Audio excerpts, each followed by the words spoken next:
दोस्तों नमस्कार।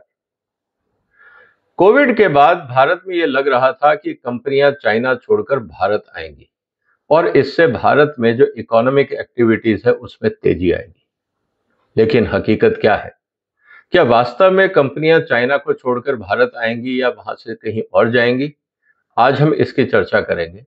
इसीलिए इस वीडियो को पूरा देखिएगा क्योंकि मैं आपके सामने बहुत सारे डेटा रखने वाला हूं और उसका असर भारत पे क्या होने वाला है। आज हम इसकी चर्चा करेंगे। इसीलिए आप इस वीडियो को लाइक करिए, चैनल को सब्सक्राइब करिए क्योंकि आने वाले दिनों में और बहुत सारे इंटरेस्टिंग डेवलपमेंट्स जो चाइना सरकार कर रही है वहां पे अपनी इकोनॉमी को रिवाइव करने के लिए, उसकी डिटेल में चर्चा मैं आपके साथ करूंगा।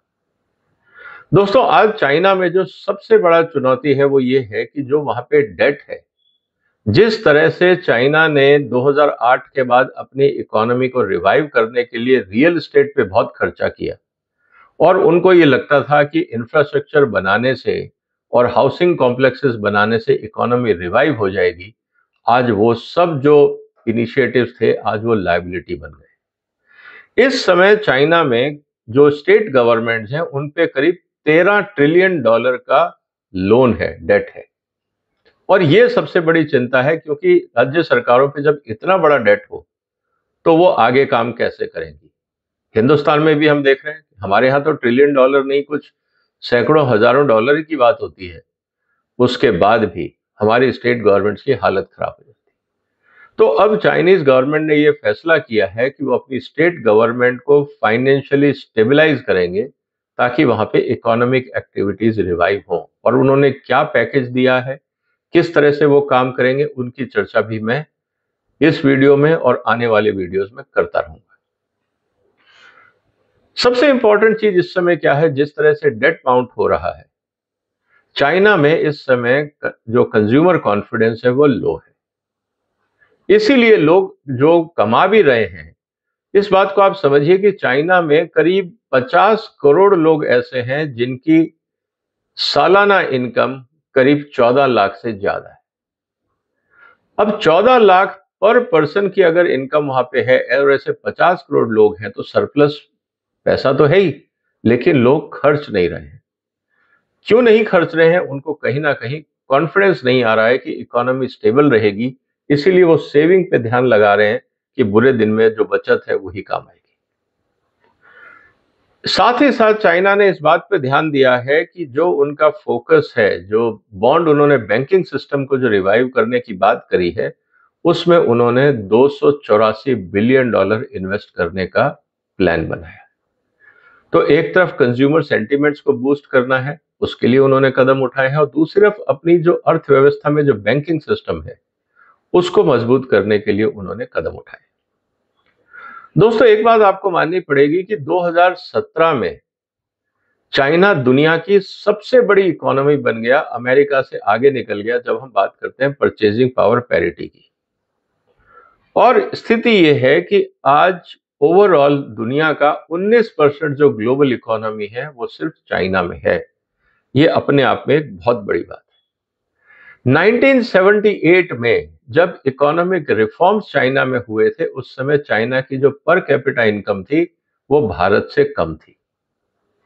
78 में चाइना ने इकोनॉमिक रिफॉर्म्स किए और 45 साल बाद आज जब हम 2023 की बात कर रहे हैं तो जो चाइना की इकोनॉमिक ग्रोथ है वो ऑन एन एवरेज 8.93% की दर से बढ़ी। 8.93% की दर से चाइनीज इकोनॉमी की ग्रोथ हुई है। और उसका असर क्या हुआ कि चाइनीज इकोनॉमी 61 गुना बढ़ गई 1980 के बाद से।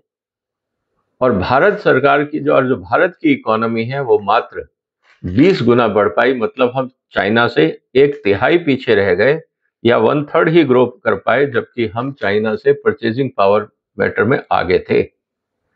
कहने का मतलब यह है कि हमारे यहाँ पे जो रिफॉर्म्स होने थे उसमें पॉलिटिकल कंसेंसस नहीं था। हमारे पॉलिटिशियंस और पॉलिसी मेकर्स देश को दिशा नहीं दिखा पाए, चाहे वो राजनीतिक मजबूरियां हो या वोट बैंक पॉलिटिक्स हो। नुकसान देश का हुआ।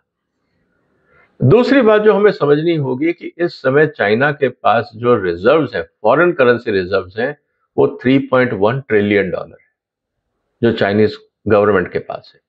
और जो चाइनीज बैंकों ने पूरी दुनिया में जो एसेट्स खरीदे हुए हैं, चाहे वो माइंस हैं, फैक्ट्रीज हैं, फार्म्स हैं, बैंकिंग सेक्टर है, स्टॉक मार्केट में इन्वेस्टमेंट्स हैं, दुनिया भर के जो एसेट्स हैं, अगर आप उसको भी जोड़ लेते हैं तो इस समय सबसे इंपॉर्टेंट चीज ये है कि चाइना के पास करीब $4 ट्रिलियन का फॉरेन रिजर्व है, और हम अपने देश में बात करते हैं करीब 600, 650, 700 बिलियन डॉलर के आसपास।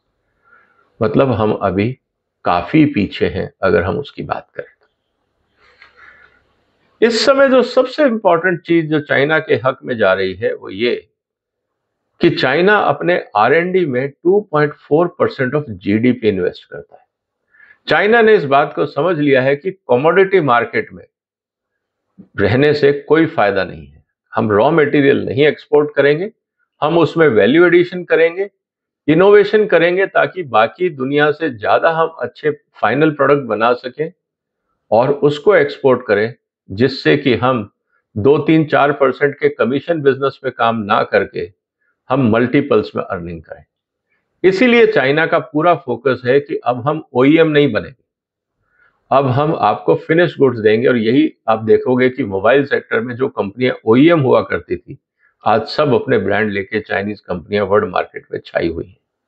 और ये एक बहुत बड़ा लेसन है भारत के लिए, क्योंकि आज भी भारत की जो इकोनॉमी है, हम लोग चावल एक्सपोर्ट कर देंगे, मीट एक्सपोर्ट कर देंगे, कमोडिटीज एक्सपोर्ट कर देंगे और खुश हो जाते हैं कि हमने इतना बड़ा अचीवमेंट कर लिया।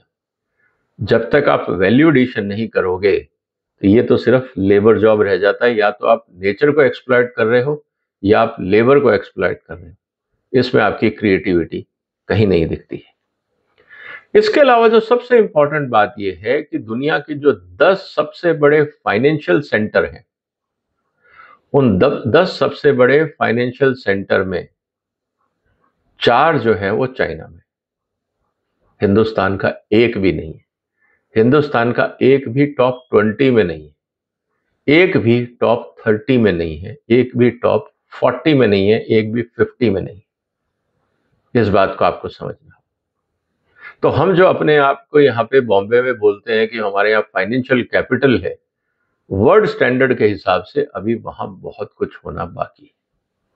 हम डोमेस्टिक लेवल पे कैपिटल बन सकते हैं, लेकिन अंतरराष्ट्रीय स्तर पर अभी हम बहुत दूर हैं। इसी तरह से जो दुनिया के सबसे बड़े स्टॉक एक्सचेंजेस हैं, उसमें से 3 अमेरिका में। इस बात को भी हमें समझना होगा।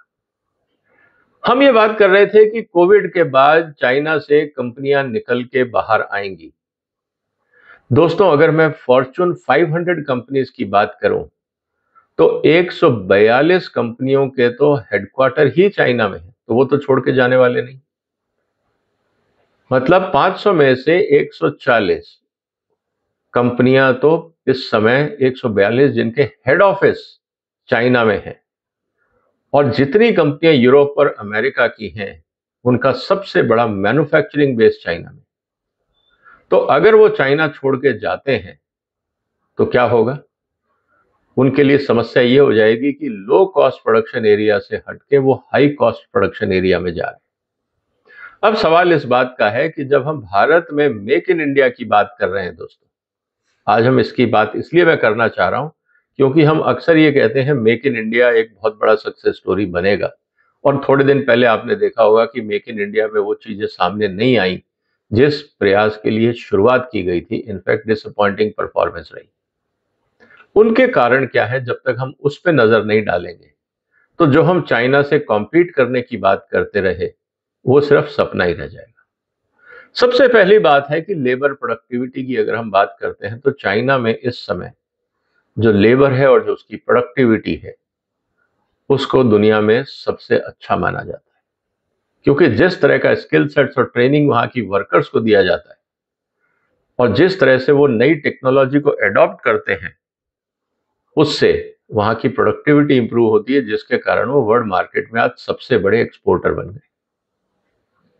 दूसरी तरफ चाइनीज गवर्नमेंट ने बहुत क्लियरली कहा है कि जो फ्यूचर है वो 2 ही चीजों पे है, टेक्नोलॉजी पे और सस्टेनेबिलिटी। तो चाइना ने, जैसा मैंने पहले कहा कि 3.2% ऑफ GDP रिसर्च में इन्वेस्ट कर रहे हैं। भारत में कितना हो रहा है? और जो पैसा हम रिसर्च पे दे रहे हैं उसका आउटकम क्या है। चाइना ने बहुत क्लियरली टारगेट्स दे दिए हैं अपनी संस्थाओं को, अपने इंस्टीट्यूशंस को, और यहां तक कि चाइनीज कंपनीज को यह कह दिया गया है कि 2027 तक जितने भी विदेशी सॉफ्टवेयर आप यूज कर रहे हो उन सबको चाइनीज सॉफ्टवेयर से रिप्लेस करना होगा। इसका मतलब यह है कि अगर आप माइक्रोसॉफ्ट का सिस्टम यूज कर रहे हो, एप्पल का सिस्टम यूज कर रहे हो, गूगल यूज कर रहे हो, या आप कोई और सिस्टम वेस्टर्न वर्ल्ड का यूज कर रहे हो, आपको उस सब में से निकलना होगा और चाइनीज सॉफ्टवेयर ही आप यूज करेंगे। और ये चाइना का पूरा फोकस है आत्मनिर्भरता पे, सेल्फ रिलायंस पे। तो पहले आप टेक्नोलॉजी डेवलप करिए और खुद उसको इतना अडॉप्ट करिए कि आप सेल्फ रिलायंट हो जाए। हिंदुस्तान में हम लोग बात तो करते हैं टेक्नोलॉजी डेवलपमेंट की और सेल्फ रिलायंस की, लेकिन जितने भी टूल्स और सॉफ्टवेयर और हार्डवेयर हैं वो सब इंपोर्टेड। इस स्थिति में आप कभी भी कटिंग एज टेक्नोलॉजी आपके पास आ ही नहीं सकती, क्योंकि जो कटिंग एज टेक्नोलॉजी है अगर देने वाला आपको नहीं देगा तो आप तो हमेशा सेकंड ग्रेड टेक्नोलॉजी का ही इस्तेमाल करेंगे रिसर्च में, तो आप वर्ल्ड लीडर कैसे बन सकते हैं। और यही बात है कि इस स्थिति में चाइना में जो डेवलपमेंट हो रहा है उसको आप कैसे कहेंगे कि चाइना की जो इकोनॉमी है वो स्लो डाउन तो है, लेकिन उससे फायदा भारत को होगा। तो जब तक हम भारत में मेक इन इंडिया में नई टेक्नोलॉजी नहीं लाएंगे, R&D पे फोकस नहीं करेंगे, तो क्या हम चाइना को बीट कर पाएंगे? आज सवाल इस बात का है। आपको क्या लगता है दोस्तों, क्या मेक इन इंडिया जिस तरह से चाइना में इन्वेस्टमेंट्स हो रहे हैं और जिस तरह से वो अपने आप को रिवाइव कर रहे हैं, क्या हम मेक इन इंडिया में भारत को चाइना के मुकाबले खड़ा कर पाएंगे? आप अपने कमेंट जरूर लिखिएगा, क्योंकि अगले वीडियोस में मैं आपको बताऊंगा कि कहां कहां पे चाइना ने रिफॉर्म्स किए हैं और उसका असर भारत के मेक इन इंडिया एजेंडा पे क्या आने वाला है। इस वीडियो को आप शेयर करिए, चैनल को सब्सक्राइब करिए। फिर मुलाकात होगी एक और महत्वपूर्ण मुद्दे के साथ। अपना ध्यान रखिएगा। फिलहाल वंदे मातरम।